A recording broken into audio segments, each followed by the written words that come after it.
भारत के हर नागरिक को 1971 वॉर के बारे में पता ही होगा कि किस तरह भारत के सैनिकों ने पाकिस्तान के 90,000 से ज्यादा सैनिकों को युद्ध में बंदी बनाया था और पाकिस्तान को न केवल बुरी तरह हराया था बल्कि पाकिस्तान के दो टुकड़े भी कर दिए थे, जिसमें एक था पाकिस्तान और पूर्वी पाकिस्तान को अलग करके बना दिया था बांग्लादेश।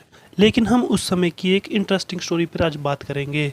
जब 1971 वॉर हुई तो इंडिया की तरफ से आर्मी चीफ थे सैम मानेकशॉ और उस समय पाकिस्तान के आर्मी चीफ थे याह्या खान। याह्या खान पाकिस्तान के आर्मी चीफ होने के साथ साथ उस समय प्रेसिडेंट भी थे, क्योंकि पाकिस्तान में इस वक्त आर्मी रूल चल रहा था। ये बात शुरू होती है 1947। भारत जब अंग्रेजों का गुलाम हुआ करता था और भारत और पाकिस्तान एक ही देश हुआ करते थे, तो ऑब्वियसली भारत और पाकिस्तान की सेनाएं भी एक ही होती थी। तो सैम मानेकशॉ और याह्या खान जो थे वो 1947 से पहले से ही एक दूसरे को जानते थे और उनके बीच अच्छी खासी दोस्ती थी। दरअसल सैम मानेकशॉ जी के पास एक बाइक थी, उस समय होगी 8 या 10 हज़ार की।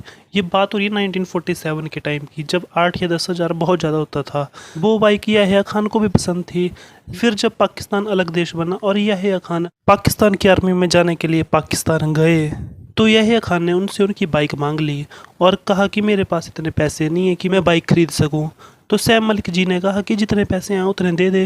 बोला ठीक है। तो उनका सौदा हुआ 1,000 रुपये में। लेकिन जब 1,000 रुपये देने की बारी आई तो भी उन्होंने कहा कि ये पैसे मैं यहाँ नहीं दूंगा, पाकिस्तान जाके वहाँ से भेज दूंगा। इंडिया के आर्मी चीफ ने कहा कि ठीक है, पाकिस्तान जाके भेज देना।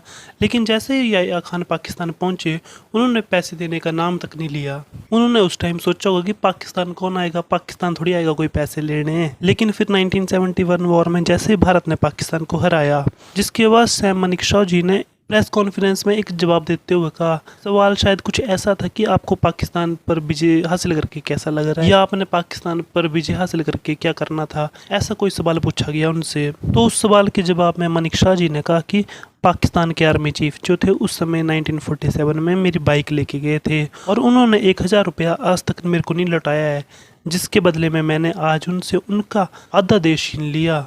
हाँ, यहाँ पाकिस्तान के टूटने का रीज़न सिर्फ वो 1,000 रुपये नहीं था, लेकिन सैम मानेकशॉ जी ने इसको एक फ़नी वे में लेते हुए जवाब दिया था और ये सच्चाई पूरी दुनिया के सामने आई थी। इसलिए कहावत भी है, कभी हमें दूसरों का हक नहीं छीनना चाहिए, वो देना ही पड़ता है। चाहे हम आज दें या 50 सालों बाद दें, लेकिन छूटेंगे दे के। आई होप आपको ये वीडियो अच्छा लगा होगा।